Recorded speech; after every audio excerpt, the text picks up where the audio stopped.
Most of the time, we enjoy telling you about all the amazing things you can do with our artificial grass.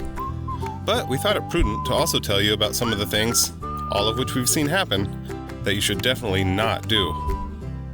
Do not use or leave plastic pools on the grass. Do not cover your grass with tarps. Do not use barbecues or grills on your grass. Do not use fire pits on your grass. Do not leave metal tools on your grass. Do not place recently used power tools or tools with engines on your grass. Do not place glass tables on your grass. Do not place hot pans or dishes on your grass. Do not use metal rakes on your grass.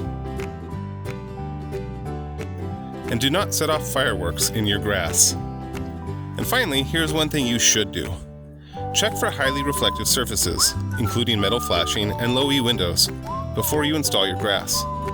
Such surfaces can bounce intense heat back onto your grass and can cause localized melting.